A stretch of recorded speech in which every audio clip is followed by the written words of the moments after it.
เราได้เรียนรู้กลยุทธ์ก่อนการอ่านและระหว่างการอ่านกันเรียบร้อยแล้วนะคะคราวนี้ทุกคนคิดว่า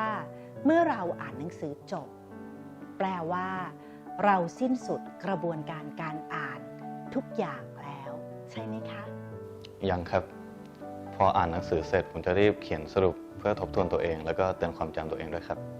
อย่างนะคะคือพอเวลาแพรอ่านจบเนี่ยแพรก็จะเอามานั่งคิดทบทวนกับตัวเองเล่าเรื่องกับตัวเองว่าเมื่อกี้เนี่ยเราอ่านอะไรไปหรือถ้าบางทีเนี่ยเราติวกับเพื่อนหลายๆคนเราก็อาจจะเล่าให้เพื่อนฟังทวนให้เพื่อนหรือว่าลองคุยกันอะไรอย่างนี้ค่ะแม่ค่ะสำหรับขิมนะคะขิมก็จะทบทวนอีกรอบค่ะโดยเฉพาะถ้าจะต้องใช้สอบค่ะทุกคนเป็นผู้อ่านที่ดีนะคะคราวนี้เรามาสรุปที่คุยกันดีกว่าค่ะ What is after reading strategy? After reading strategies หรือกลยุทธ์หลังการอ่านคือกลวิธีที่ผู้อ่านนำมาใช้เพื่อสังเคราะห์ข้อมูลที่ได้อ่านและนำมาเก็บไว้ในฐานความรู้ความเข้าใจของตน Why is it important? กลยุทธ์หลังการอ่านมีความสำคัญอย่างไรหรือคะเคยอ่านบทความหรือข้อความสักหนึ่งย่อหน้าจนจบแล้วไม่เข้าใจไหมคะสรุปความสำคัญหรือเนื้อหาที่อ่านมาไม่ได้เลยทั้งที่พอแปลเนื้อหาในแต่ละประโยคก็แปลได้กลยุทธ์หลังการอ่านนี่แหละค่ะจะช่วยเราได้มากเลย What are some useful after reading strategies กลยุทธ์หลังการอ่านที่พวกเราได้นำมาใช้มีอะไรกันบ้างคะถ้าถามเรื่องกลยุทธ์ในการอ่านของแพรนะคะก็คือแพรเนี่ยจะทำการพูดทำกลุ่มดิสคัชชันกับเพื่อนๆหลังการอ่านค่ะแล้วก็ส่วนเรื่องการเขียนนะคะแพรก็จะทำสรุปโน้ตย่อจากสิ่งที่ตัวเองได้อ่านมาค่ะทรายใช้กลยุทธ์ KWL Plus ค่ะซึ่งมันก็คือกลยุทธ์ KWL แต่ตัว plus ที่เพิ่มเข้ามาจะเป็นกลยุทธ์ท้ายสุดหลังการอ่าน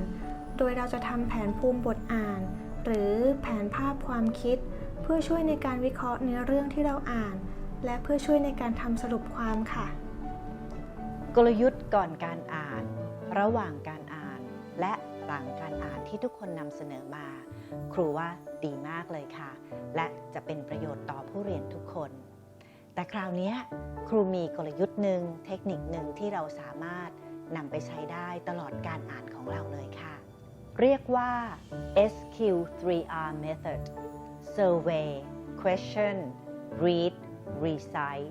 และ Review 5 ขั้นตอนของการอ่านนี้เป็น5ขั้นตอนที่ช่วยให้เราอ่านอย่างมีสมาธิเราสามารถเชื่อมโยงความรู้เดิมกับความรู้ใหม่ได้เป็นอย่างดี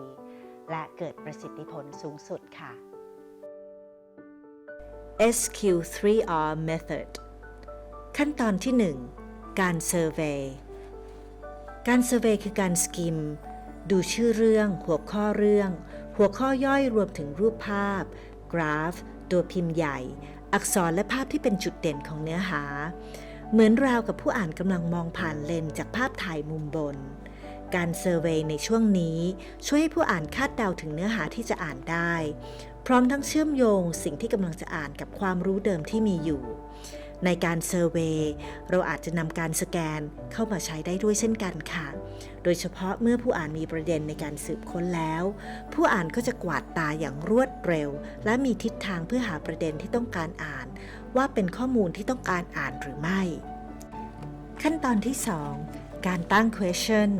ตั้งคำถามจากทุกหัวข้อที่อยู่ในการอ่านเพื่อให้การอ่านนั้นมีจุดมุ่งหมายโดยการตั้งคำถามอาจใช้ WH questions เช่น who what where when why หรือ how ใครทำอะไรที่ไหนเมื่อไหร่อย่างไรค่ะ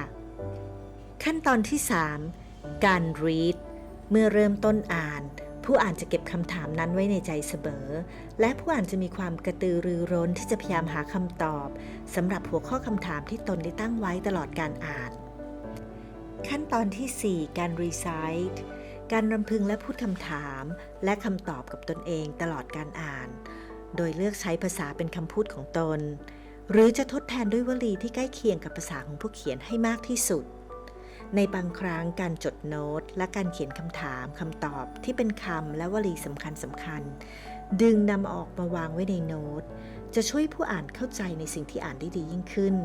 ทั้งยังช่วยการจำอีกด้วยค่ะ การรีไซต์อาจนำมาใช้ได้กับคู่เรียน หรือเพื่อนในกลุ่มเพื่อทบทวนถามตอบคำถามร่วมกันค่ะ ขั้นตอนที่ 5 การรีวิว ก่อนจะถึงวันสอบหรือเข้าเรียน ผู้อ่านควรจะนำโน้ตที่จดไว้นั้นมาอ่าน พูดทบทวนกับตัวเองค่ะ